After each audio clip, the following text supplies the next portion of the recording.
As a psychologist, I've spent years studying how people behave online, and more importantly, how they behave when they choose not to. In every generation, there are people who share everything, every meal, every moment, every mood. And then there are the quiet ones, the ones with empty profiles, the ones who never post, never announce, never broadcast their lives. People often mistake them for distant, antisocial, or uninterested, but that assumption couldn't be further from the truth. Because silence online has meaning, and it has psychology behind it. Today, we're going to explore that psychology, why some people choose to stay invisible in a world obsessed with visibility. But before we dive into the science, let me tell you a story from my early years of practice. A story that changed the way I understand social media silence forever. His name was Daniel, and he was the first patient who made me realize that sometimes people say the most by saying nothing at all. When Daniel sat across from me in the therapy room, he said something I will never forget. "I don't post because everything online feels like a performance."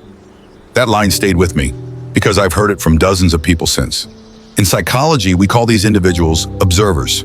They're not disconnected from social media, they're deeply aware of it. While others rush to upload every moment, observers pause to understand the why behind it. They notice how people exaggerate happiness, how attention becomes currency, how validation becomes addiction, how loneliness hides behind filters.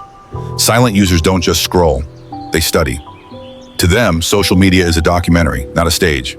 They don't post because they're too busy analyzing the patterns, the motivations, the insecurities, the emotions. Behind their silence is a powerful skill, the ability to see what others overlook. And ironically, the people who never post often understand social media better than the people who use it the most. One woman once told me during a session, "Every time I posted, I felt like I was auditioning for approval." That sentence captures something many people never realize.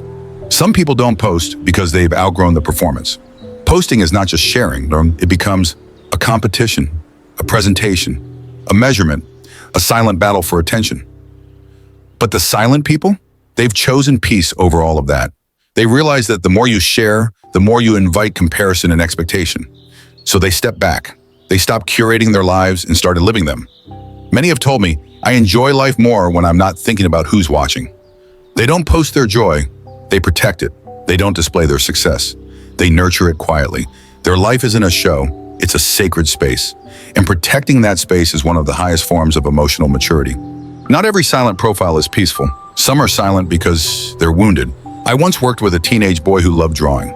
He would share his artwork online proudly. Until the bullying began, cruel comments, mocking reactions, insults disguised as jokes. And one day he deleted everything. When I asked why, he whispered, "It hurts less when nobody can see me." That broke me. Many people stop posting not because they're shy or private, but because they've been hurt. They've been judged. They've been laughed at. They've been criticized. And silence becomes their armor. They don't want to be misunderstood again. They don't want it to be compared. They don't want it to give the world another reason to wound them.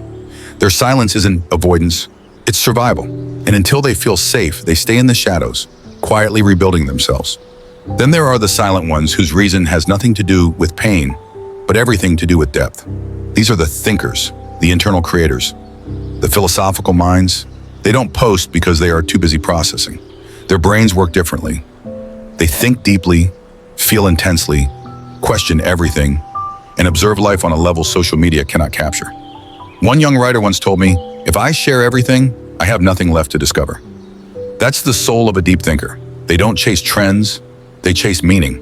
They don't seek attention, they seek understanding. Their silence is a sign of a rich inner world. While others broadcast their lives, these people are busy building dreams, exploring ideas, creating art, shaping visions. Their world is internal, sacred, and too vast to be squeezed into a caption.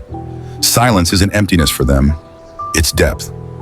One of my older patients, a quiet man in his 60s, told me a sentence that defines an entire generation of silent users. He said, "When too many people see your happiness, it stops feeling like yours." That line is psychological gold, because privacy is not hiding, it is choosing. People who don't post have learned something powerful. Your peace grows where other people cannot reach it.